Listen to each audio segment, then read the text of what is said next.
नमस्कार। एक गांव में एक आदमी रहता था। अपनी जिंदगी की छोटी छोटी समस्याओं से भी परेशान रहता था। उसको लगता था कि क्या रोज सुबह उठूं, काम पे जाऊं, पैसे कमाऊं, पैसे लाऊं, सबकी जरूरत की चीजों को मैं पूरी करूं। मुझसे नहीं होगा। क्यों ना मैं कुछ ऐसा शॉर्टकट अपनी जिंदगी में लेके आऊं जिससे कि मुझे काम भी ना करनी पड़े और मैं वो सारी चीजें पा सकूं जो मुझे चाहिए। तो उसने सोचा, मैं कुछ ऐसा जुगाड़ लगाऊंगा, कुछ ऐसी युक्ति बिठाऊंगा कि जिससे बैठे बिठाए मुझे सब कुछ मिल जाएगा। तो एक दिन उस आदमी ने अपने गांव में लोगों को बात करते सुना कि यहां पर एक साधु रहते हैं जिनको भूत पकड़ने की विधि पता है। वो उस कला को जानते हैं। तो उसने सोचा, क्यों ना मैं उस साधु को ही पटा लूं और मैं एक भूत ले लूं। मैं उस भूत से काम करा लूंगा। उसको बोलूंगा कि जरूरत की चीजें लेकर आएगा और वो ला देगा। तो अब उसको लगा, मैं तो साधु को पटा ही लूंगा। तो वो गया साधु के पास और उसने साधु को कहा, महाराज मुझ पर कृपा दृष्टि रखिए। महाराज ने कहा, मैं एक साधु फकीर इंसान तुम पर क्या कृपा दृष्टि रख सकता हूं, बताओ मैं तुम्हारे लिए क्या कर सकता हूं। तो उस आदमी ने कहा, महाराज आप मुझे एक भूत दे दीजिए। तो साधु ने कहा, ये क्या कह रहे हो तुम? क्या भूत भी देने की चीज है? क्या तुम जानते हो कि ये जो प्राणी हैं कितने भयंकर और खतरनाक होते हैं? तुम इस चीज को अपने दिमाग से निकाल दो और अपने काम पर जाओ। लेकिन वो जिद्दी था आदमी। वो रोज साधु के पास जाता और उनसे भीख मांगता कि आप मुझे एक भूत दे दीजिए।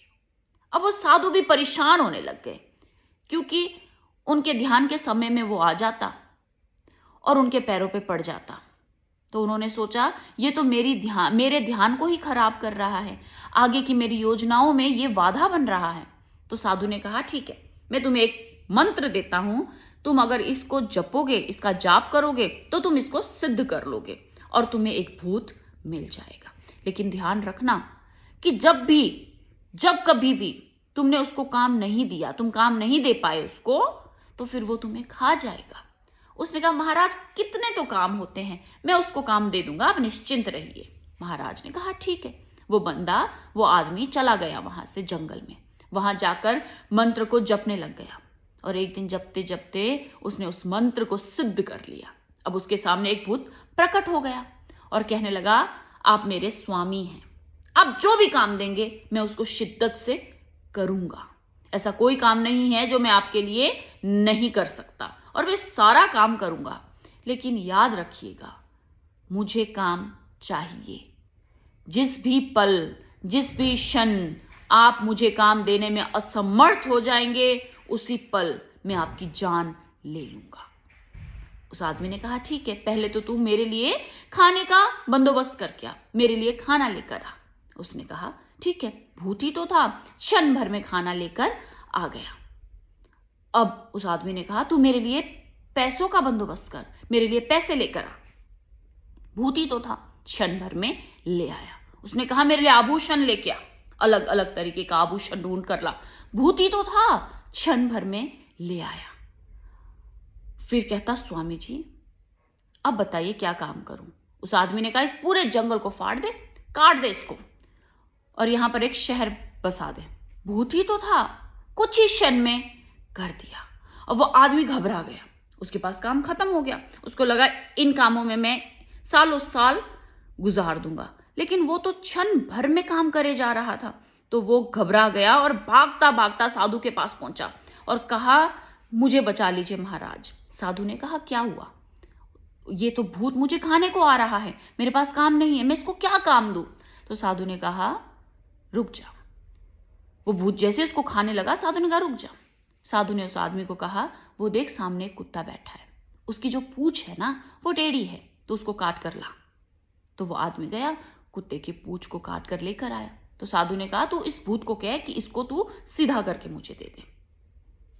तो वही आदमी ने उस भूत को कहा कि तू इस पूंछ को सीधा कर दे और तेरा काम खत्म। भूत ने बड़ी होशियारी से, सावधानी से उस कुत्ते की पूंछ को सीधी की और जैसे हाथ छोड़ दिया वैसे के वैसे वो टेढ़ी, टेढ़े का टेढ़ा नजर आया। वो इस प्रक्रिया को करता रहा, लेकिन वो उस कुत्ते के पूंछ को सीधा करने में असमर्थ रहा। वो थक गया। तो भूत ने उस आदमी को कहा, आप मेरे स्वामी हैं, आइए हम एक समझौता कर लेते हैं। आप मुझे इस कार्य से मुक्त कर दीजिए, क्योंकि कुत्ते की जो पूंछ है वो कभी सीधी नहीं हो सकती, तो मुझसे ये नहीं हो पाएगा। मैं जन्म जन्म लगा लूंगा तो भी ये कार्य मुझसे नहीं होगा। कृपया आप मुझे इन सारे कार्यों से मुक्त कर दीजिए, मैं आपको परेशान नहीं करूंगा। तो आदमी ने उसको उस कार्य से मुक्त कर दिया और उसने ये चीज समझ लिया कि जिंदगी में जब हम शॉर्टकट्स को ढूंढते हैं तो हम बहुत बड़ी व्याधि में फंस जाते हैं। इसीलिए जो छोटी छोटी समस्याएं हैं आती हैं, आनी चाहिए और उसको हमें झेलना चाहिए। जब मैंने इस कहानी को पढ़ा था तो मुझे यही लगा कि जिंदगी में छोटी छोटी समस्याएं अगर नहीं आएंगी तो समाधान का रास्ता भी नहीं दिखेगा।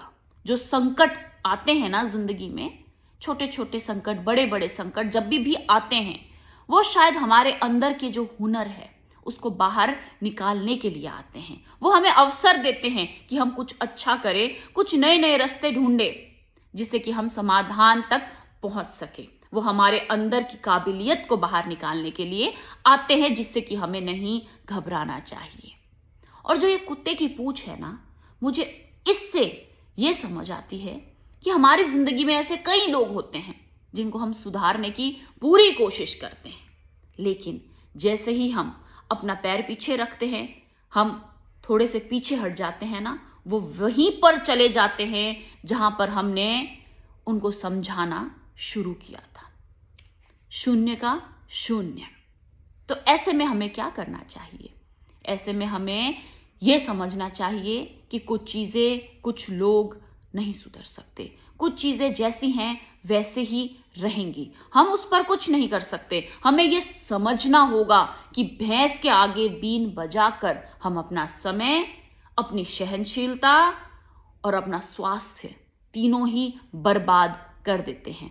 इसीलिए जब भी आपको लगे कि आपके 10 बारी करने के बावजूद कोई इंसान आपको नहीं समझता, आपको वहीं पर लाकर खड़ा करता है जहां पर आपने शुरू किया है, तो आपको वहां से हट जाना चाहिए। हमें वहां से चुपचाप निकलना चाहिए। नमस्कार, आपका दिन शुभ हो।